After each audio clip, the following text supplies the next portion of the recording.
Assalamualaikum warahmatullahi wabarakatuh. Halo, saya Dr. Ruli. Kali ini kita akan membahas tentang tensi lagi, tapi kali ini kita akan membahas banyak pertanyaan yang masuk, yaitu tentang berapa sih tensi yang paling tinggi atau berapa sih tensi yang dianggap terlalu tinggi dan membahayakan sampai kita harus misalkan masuk rumah sakit atau kita harus minum obat gitu. Yang mana tensi yang harus diobati, yang mana yang nggak perlu diobatin.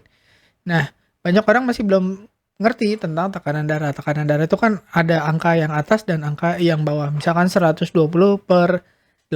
Nah, angka yang pertama yang 120 itu adalah tekanan sistolik. Ya, disebutnya sistolik, yaitu tekanan ketika jantung memompa darah keluar dari jantung. Jadi, darah itu keluar dan masuk ke jantung. Ketika darah keluar dari jantung, tekanan yang besar itu dari jantung itu disebut di angka yang pertama atau sistolik itu 120. Dan yang kedua itu yang bawahnya misalkan 120/80, maka yang 80-nya adalah disebutnya diastolik, yaitu ketika tekanan jantung menerima darah dari seluruh tubuh atau dalam kondisi istirahat. Nah, yang atas disebutnya sistolik, yang bawah disebut diastolik. Jadi kalau 120/80, yang 120-nya itu adalah sistolik dan yang 80 adalah diastolik. Nah, dengan kita tahu ini, kita jadi bisa menentukan, oh saya ini hipertensi atau enggak, atau saya sudah perlu minum obat atau tidak gitu ya. Nah, yang perlu kita ketahui adalah nilai normal dan berapa sih yang normal, berapa yang tinggi gitu misalkan untuk hipertensi. Nah, nilai normal sendiri itu sebenarnya sekarang disepakati di bawah 120/80. Kenapa? Karena dari banyak penelitian kalau kita di atas 120/80, misalkan 130, itu sudah mulai ada risiko untuk komplikasi. Makin tinggi angkanya, makin besar kemungkinan untuk komplikasi. Ya, mulai dari stroke, serangan jantung, terus gagal jantung, kemudian jantungnya kerja berat, terus mungkin saja bisa penurunan fungsi ginjal dan seterusnya gitu. Nah, 120/80 ini didapatkan juga dari rata-rata orang yang dianggap sehat atau dianggap normal. Jadi kalau orang-orang yang sehat atau normal itu biasanya tensinya segitu. Tapi ini kan dari hasil penelitian, jadi diambilnya rata-rata. Jadi ada nggak yang lebih rendah dari itu tapi normal? Ada. Ada nggak yang lebih tinggi dari itu tapi normal? Ada, tapi jumlahnya minoritas. Ya, jadi kalau misalkan Anda dari muda emang tensinya rendah, misalkan biasa 110, biasa 90, tapi nggak pernah ada gejala sama sekali, ya tidak kelingan, tidak pusing, ya memang normalnya Anda di sekitar 110.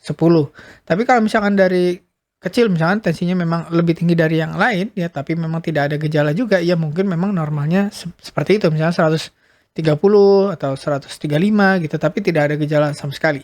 Nah, tapi emang ada tensi yang dianggap memang, oh ini udah terlalu tinggi, yaitu nanti kita bahas, yaitu di atas 130 atau di atas 140. Nah, diusahakan memang yang bagus itu tadi sekitar di bawah 120/80 dan di atas 90/60. Kalau tensinya terlalu rendah itu juga banyak komplikasinya. Aliran darah ke otaknya jadi kurang, suka kelingan, terus mata berkunang-kunang, atau pandangan jadi gelap, itu tanda-tanda aliran darah ke otaknya itu tidak cukup, ya, tidak cukup banyak, tidak cukup kuat. Nah, ada pengecualian juga, misalkan kita usianya misalkan di atas 80, dianggap 145/85 itu sudah cukup bagus. Jadi di bawah 145/85, misalkan 140/80, itu bagus untuk usia di atas 80. Kenapa? Karena semakin bertambah usia kita, elastisitas pembuluh darah atau pembuluh darahnya itu semakin tidak lentur, semakin keras, semakin kaku gitu ya. Jadi usia di atas 80, tensinya 140/80, nggak usah minum obat hipertensi, nggak apa-apa lah ya, karena memang pembuluh darahnya semakin kaku gitu. Nah, yang kalau tapi kita usia misalkan di bawah 80 ya, kalau usianya masih di bawah 80 tapi tensinya di atas 130/80 sampai 140/90, kita sudah mulai waspada. Nah, biasanya kalau waspada ini sudah mulai disarankan untuk mengubah gaya hidup. Supaya apa? Supaya tensinya ini bisa mencapai titik yang optimal tadi di bawah 120/80. Nah, tapi kalau tinggi banget di atas 140/90 memang sudah disarankan untuk pengobatan dengan obat ya, misalkan di atas 140, misalkan 145 atau 141 gitu, itu sudah mulai dipertimbangkan obat. Kenapa? Karena komplikasinya semakin besar tadi, semakin tinggi tensinya komplikasi makin besar. Memang kalau hipertensi itu tidak terlihat atau tidak terasa gejalanya dalam waktu singkat ya, tapi setelah sekian puluh tahun itu baru kelihatan komplikasi-komplikasinya, misalkan gagal jantung, stroke dan sebagainya gitu. Jadi kalau misalkan, oh sekarang saya hipertensi tapi saya nggak minum obat nggak apa-apa dok, ya memang ya karena tidak akan langsung menyebabkan kerusakan. Kerusakannya itu dalam jangka waktu panjang ya. Saya pernah cerita itu kalau Anda punya selang, kemudian tekanannya dari pompanya sangat besar, suatu saat selangnya itu tidak mampu lagi untuk menahan tekanan yang sangat besar karena selangnya makin lama makin elastisitasnya itu terbatas. Ya, bisa jadi keras, bisa jadi kaku, lama-lama pecah juga pembuluh darahnya atau selangnya itu. Nah, tapi walaupun misalnya tensinya di atas 140/90, ya banyak dokter itu melupakan atau ya meremehkan pasiennya. Maksudnya apa? Pasien itu sebenarnya dari panduan hipertensi sama seperti panduan diabetes, yang pertama harus dilakukan adalah perubahan gaya hidup. Jadi misalkan kita tensinya di atas 140/90, sebelum pengobatan apapun, sebaiknya memang diubah dulu gaya hidupnya. Tapi kalau misalkan 140/90-nya ini bertahan lama, misalkan 3 bulan ya atau sebulan lah, masih terus begitu di atas 140/90, ya terpaksa harus dikasih obat juga. Jadi perubahan gaya hidup plus obat. Nah, tapi banyak orang yang tidak tahu sebenarnya kalau tensi itu bisa diturunkan tanpa obat dengan perubahan gaya hidup. Kenapa? Karena hipertensi itu 80%-nya adalah hipertensi yang esensial. Hipertensi yang tidak diketahui sebabnya. Dulu nggak tahu sebabnya apa. Kalau sekarang, kemungkinan hipertensi esensial itu disebabkan oleh resistensi insulin yang berkaitan erat dengan gaya hidup yang kurang bagus. Jadi gaya hidupnya bagus, hipertensi esensialnya akan hilang. Jadi tensinya akan balik normal. Itu 80%. Tapi yang 20% itu memang ada kelainan-kelainan tertentu yang bikin tensinya naik. Contoh misalkan kelainan jantung, kelainan ginjal, penyumbatan pembuluh darah, dan sebagainya, dan sebagainya. Ya, tapi cuma 20% sebenarnya ya. Masih yang lebih dominan itu yang perubahan gaya hidup tadi. Nah, tapi kalau tensinya tinggi sekali, misalkan di atas 180 atau diastolnya yang bawahnya di atas 120, ya itu mau nggak mau memang harus pengobatan gitu, harus dengan obat ya. Kita turunkan sampai ke level yang tidak berbahaya. Kalau di atas 180 sistolnya atau diastolnya di atas 120 ya, salah satu aja terpenuhi, itu disebutnya krisis hipertensi. Itu harus diturunkan segera. Kenapa? Karena risikonya sangat besar sekali, bisa pecah pembuluh darah misalkan di otak, pecah pembuluh darah di jantung, pecah pembuluh darah di mata, pecah pembuluh darah di ginjal, dan sebagainya. Risikonya sangat besar. Nah, kan tadi banyak orang merasa hipertensi itu tidak berbahaya, padahal bahayanya cukup besar ya dalam waktu misalkan 10 tahun atau 20 tahun ya. Bisa merusak organ-organ vital. Tadi misalkan kalau pecahnya di otak ya jadi stroke, di ginjal jadi fungsi ginjalnya jadi jelek ya, terus jantung juga bisa serangan jantung ya, dalam jangka waktu lama itu bisa gagal jantung gitu ya. Nah, bisa juga pembuluh darah yang kecil-kecil, misalkan di mata, kemudian di ginjal, kemudian di saraf ya, itu bisa juga rusak ya pembuluh darahnya ya. Kemudian yang mana yang lebih penting, yang atas atau yang bawah, yang sistol atau diastol? Nah, ternyata keduanya penting, sama-sama penting. Kenapa? Karena keduanya berkontribusi pada risiko komplikasi. Makanya dua-duanya harus dipantau gitu. Jadi kalau terlalu tinggi sistolnya berbahaya, terlalu tinggi diastolnya juga berbahaya. Nah, banyak orang tapi salah di diagnosis. Kenapa? Karena dianggap hipertensi padahal enggak. Karena namanya tensi itu fluktuasi.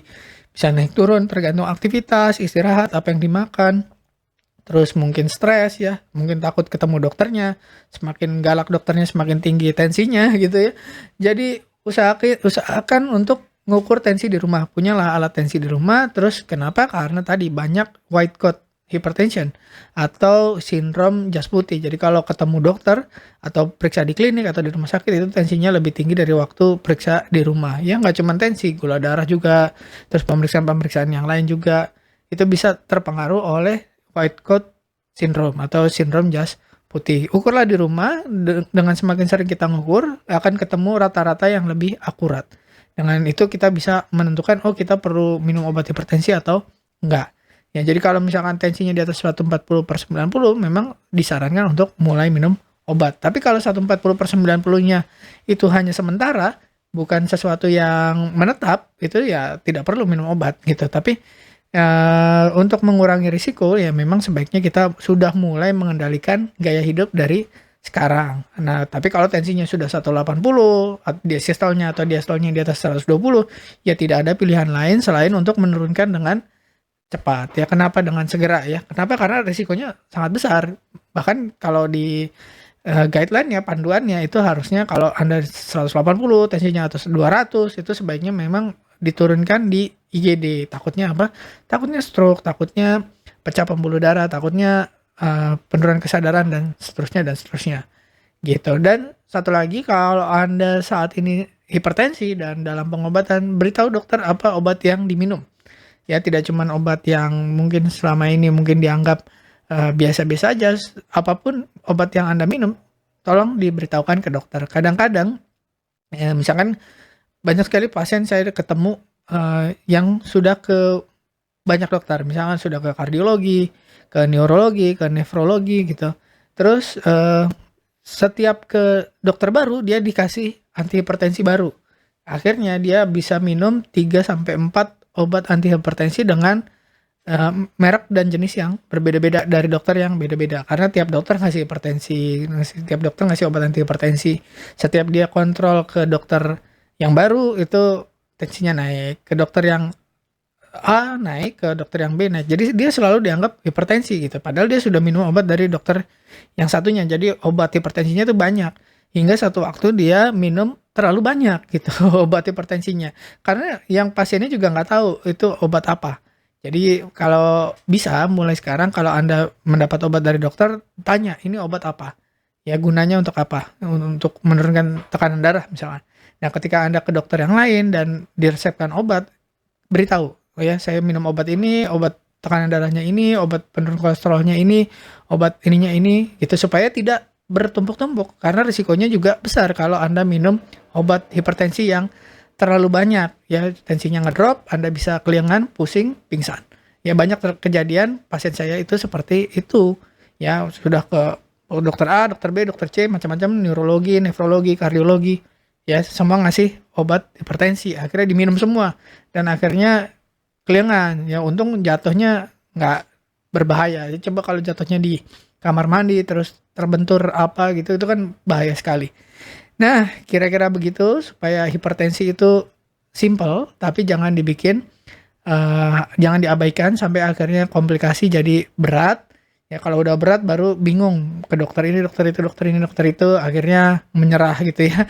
Karena nggak ada yang bisa ngebantu. Jadi mulai dari sekarang kalau Anda belum hipertensi dicegah, kalau sudah hipertensi diperhatikan satu gaya hidup. Ya dengan gaya hidup biasanya 80% hipertensi akan turun tanpa obat. Dan kalau Anda sudah minum obat, ya tetap gaya hidup itu bagus, bisa ngurangin dosis obat.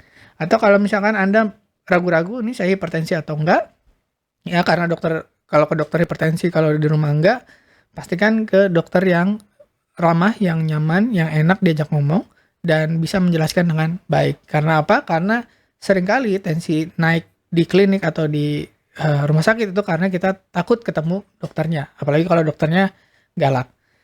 Oke, sekian. Terima kasih sudah menyimak. Semoga bermanfaat. Saya Dr. Ruli. Wassalamualaikum warahmatullahi wabarakatuh. Terima kasih telah menonton hingga selesai. Jangan lupa tulis pendapat Anda di kolom komentar. Saya Dr. Ruli dan saya sangat senang bisa belajar dan berbagi dengan Anda. Salam hidup sehat dan mulia. Jangan lupa tekan tombol like, subscribe, lonceng notifikasi, dan ikuti media sosial kami sehingga Anda tidak akan melewatkan ilmu berguna lainnya dari kami. Sampai jumpa di video berikutnya.